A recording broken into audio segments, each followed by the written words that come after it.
How embodying June for so long affected Lizzie Moss's mental health, which scene did Joseph Fiennes absolutely refuse to do, and who almost forced Samira Wiley to act in the show. Hello, my name is Joy, let's dive in.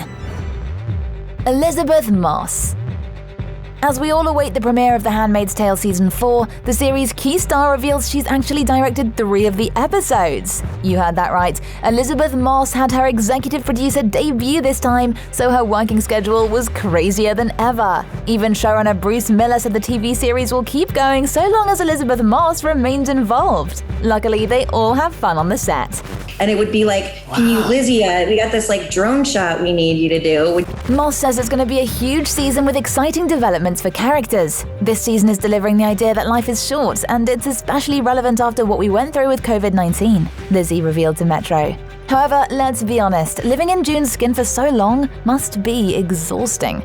So does it take a toll on Elisabeth Moss's mental health? It's been a great place for me to exercise my emotions, honestly. Playing June has inspired me to be a stronger woman and advocate for issues I think are important. It hasn't taken a toll, it's helped me, in the same way that I hope it's helped our viewers, she told The Guardian. Indeed, it became a symbol of something way bigger than just a TV show. There's so much to be proud of. The Handmaid's Tale has given visibility to really important issues and inspired feminists all over the world. Miss Moss was thrilled that protesters dressed up as characters from the show. Sometimes there's something good happens, I'll be like, oh, praise be.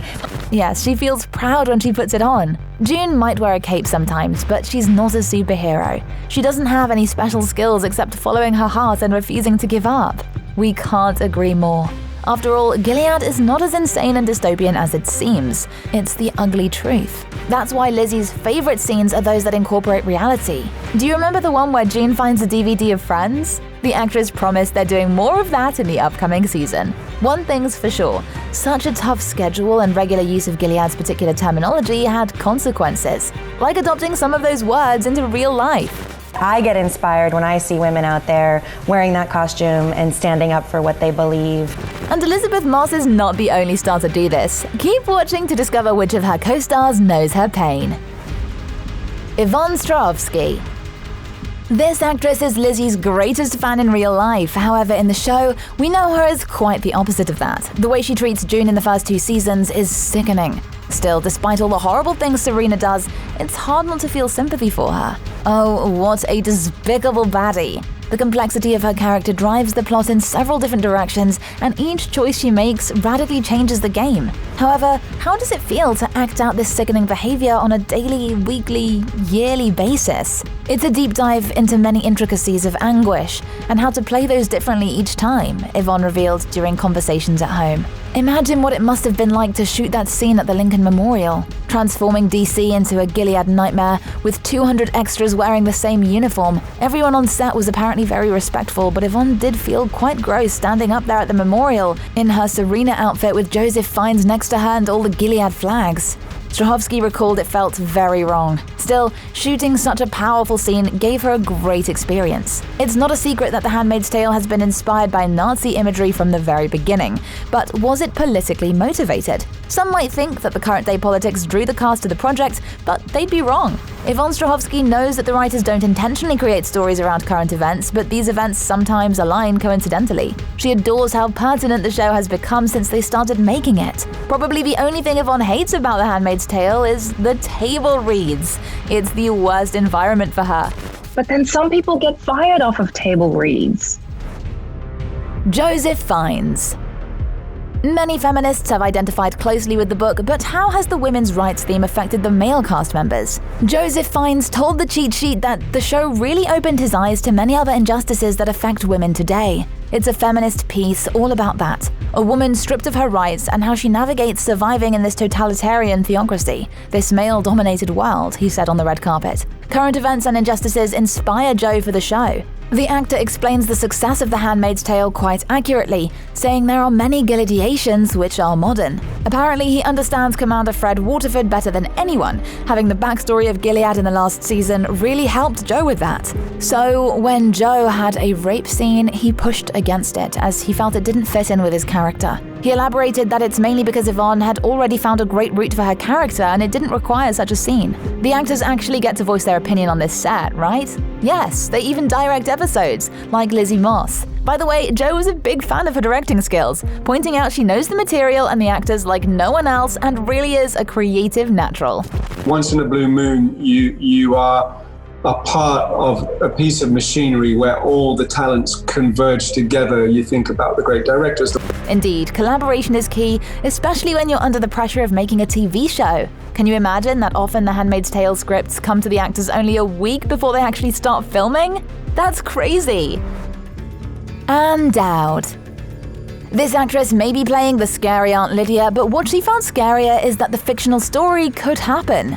What I love about this, among other things, is the notion: stay awake. Stay awake and don't for a minute think and say, well, I'll get involved some other time. I won't worry about this midterm election, I'll just… No, don't wait. Just stay awake.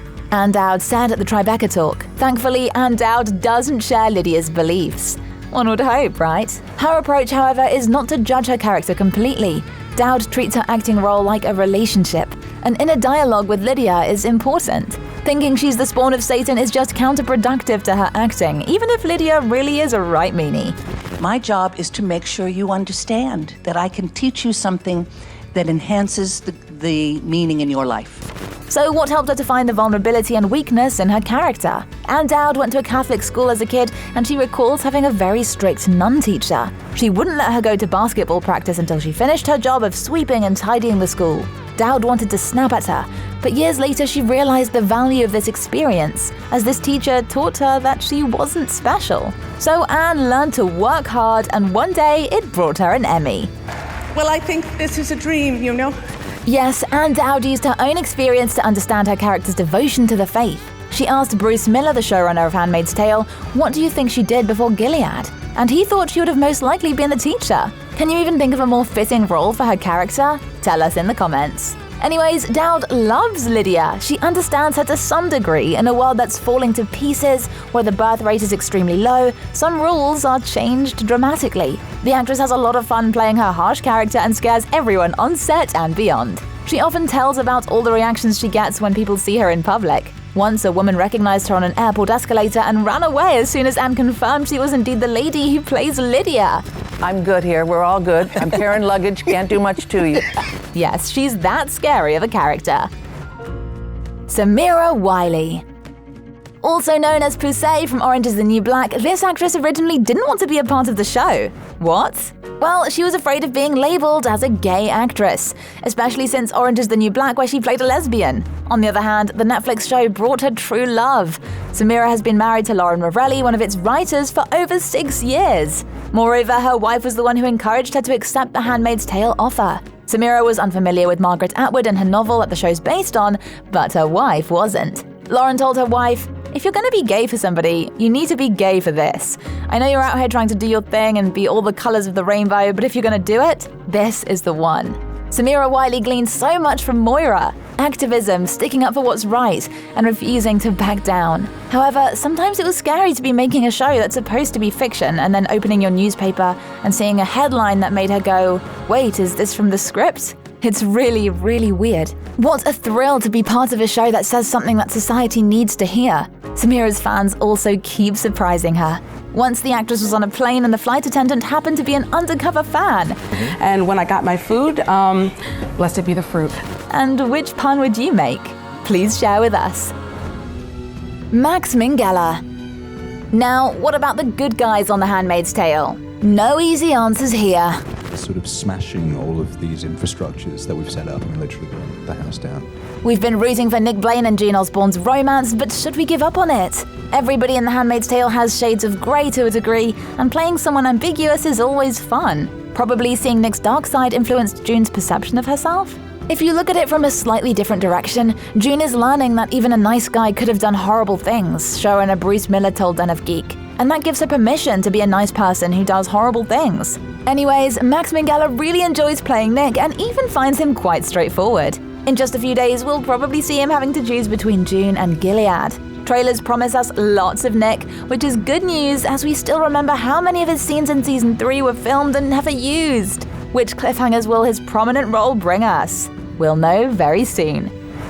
Guys, thanks for watching this video. If you liked it, please check out our other videos on The Handmaid's Tale so you're all prepared for the premiere. And as always, stay awesome.